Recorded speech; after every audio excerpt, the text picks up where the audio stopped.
That was one of those introductory scenes from The Simpsons, in this case a tongue-in-cheek look at Homer Simpson's evolution. Tonight we're paying tribute to Charles Darwin, his ideas, and the scientific revolution he inspired.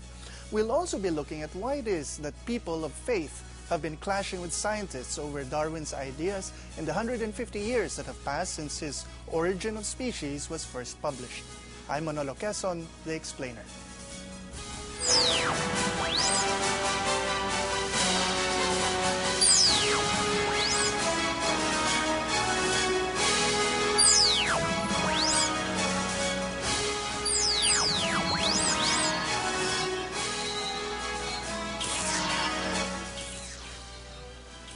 This is The Explainer, where we explain why issues are issues. Now, joining us are our panel of reactors, or what we like to call our clever panel: provocative political blogger Dean George Bocobo, founder of the Rock Ed movement Gang Badoy, and professor of theology at the University of Santo Tomas, Father Efren Rivera.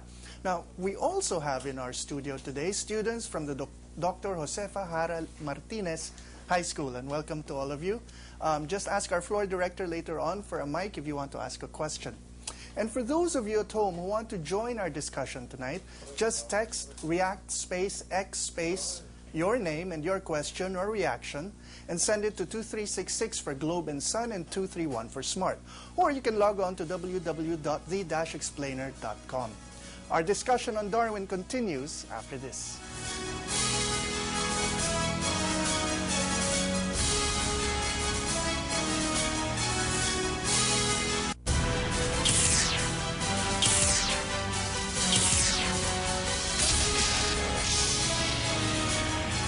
Okay, let's begin with the common misconception that we evolved from apes.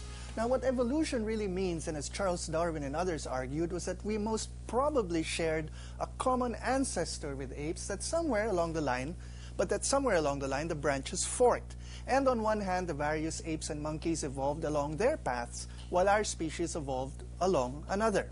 Now, it's been 200 years since Charles Darwin was born on February 12, 1809, and the bicentennial of his birth was marked with great festivity in the scientific world.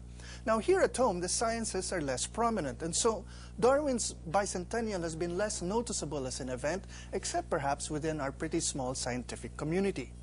Now, in 1831, it all began with a young man, Darwin, embarking on a voyage on the HMS Beagle. Lasting nearly 5 years, the trip most famously included his observations on the Galapagos Islands and his looking into the variations among similar species, such as tortoises and finches. Now, his travelogue of his trip became a bestseller. Now, meanwhile, his mind was digesting the observations he had made and the observations and thoughts of other scientists who were commenting on what he'd seen. Now, here, reproduced by the Curated Objects website, is a page from one of his notebooks from sometime in the middle of July 1837. Now, it shows a tree and graphically represents what would come to be his exploration of the, quote, transmutation of species, or what we more familiarly know as evolution. Now, above the tree, he had written, "I think." Now, seldom has a light bulb moment been so wonderfully preserved for posterity. Now, he arrived at his theory of natural selection way back in 1838, but it wasn't until 1858, or 20 years later, when he finally decided to publish his ideas upon being approached by someone with a similar idea. Now, in 1859, On the Origin of Species came out. Now, the BBC documentary Darwin's Struggle, The Evolution of the Origin of Species, gives a wonderful account of the genesis and incubation of Darwin's ideas, which we don't have time to cover. But this does bring us to how, on one hand, Darwin's ideas have had a profound influence on biology and the other sciences, and on the other hand, have triggered hostility from religious quarters. Now, consider this man, a monk, Gregor Mendel, and his contributions to genetics. Now, I'm sure you remember drawing something like this, which we happen to have borrowed from Wikipedia. Now, this thing is called a Punnett square, and in this case, it shows that if you have two small Y chromosomes and you're a banana, you'll be green. But if you have a big Y and a small Y chromosome, you'll be a yellow banana. And what happens when you cross yellow with green bananas? About half of the bananas will be yellow. Now, in another Wikipedia image, you can see how this process can be used to predict the outcomes of more complicated crossbreedings involving different traits. But the essential point of Mendel's findings and the combination of all the other findings of scientists like Darwin in all sorts of spheres of scientific inquiry are, broadly speaking, the following. First, that the world is far older than the Bible represents it. Second, that the creatures that inhabit the earth evolved from other creatures, and that this process of natural selection ensured the survival of the creatures that were best suited to the circumstances at the time. Third, that humans are animals like any other, that they didn't just materialize as we know humankind is today, but evolved from other creatures. And of course, this then raises the question that if humans did evolve, how can they be said to be in the image of God or have been created in an instant? Now this, some Anglican churchmen said at the time, was pure and simple heresy. And so Darwin's wife, Emma Wedgwood, who by all accounts loved her husband dearly and nursed him through all the strange illnesses that plagued him after his Beagle voyages, was haunted by a particular fear. That particular fear was that as she observed churchmen react with hostility to her husband, and as she witnessed her husband abandoning his faith, describing himself eventually as an agnostic, that she and her husband would never be reunited in heaven after he and she died. Now, in her case, she stuck by her husband, loved him deeply as he loved her, and both were model parents regardless of their divergent beliefs. But that was the Darwin family. For others, the clash between faith and science has been ferocious and continues to be so, which we'll explore further when we return.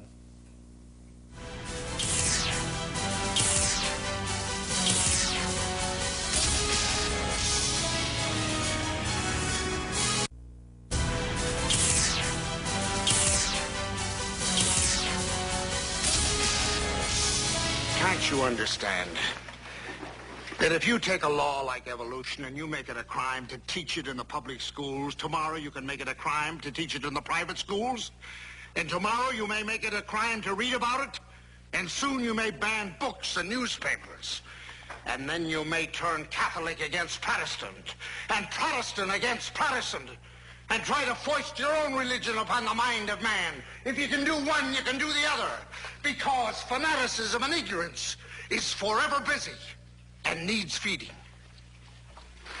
And soon, Your Honor, with banners flying and with drums beating, we'll be marching backward, through the glorious ages of that 16th century, when bigots burned the man who dared bring enlightenment and intelligence to the human mind. That was a scene from Inherit the Wind, the play by Jerome Lawrence and Robert Edwin Lee. Now, the play was a fictionalized account of a real trial that took place in 1925. The state of Tennessee had outlawed the teaching of evolution. A science teacher, John T. Scopes, defied the law, teaching Darwinism to his high school science class. Charges were filed. Now, in the courtroom, Clarence Darrow, a noted attorney, clashed with this man, William Jennings Bryan, whom we've met before in other episodes, as the presidential candidate of the Democratic Party who opposed the conquest of the Philippines. Anyway, in that courtroom, Bryan prosecuted on behalf of the state's hostility to Darwinism, while Darrow defended science and the teacher. Now, here's another scene I'd like you to watch from the play and the film by the same name. Darwin took us forward to a hilltop, from where we could look back and see the way from which we came. But for this insight and for this knowledge, we must abandon our faith in the pleasant poetry of Genesis. We must not abandon faith. Faith is the most important thing. Then why did God plague us with the power to think, Mr. Brady? Why do you deny the one faculty of man that raises him above the other creatures of the earth? The power of his brain to reason. What other merit have we? The elephant is larger, the horse is swifter and stronger, the butterfly is far more beautiful, the mosquito is more prolific, even the simple sponge is more durable. What does a sponge think? I don't know. I am a man.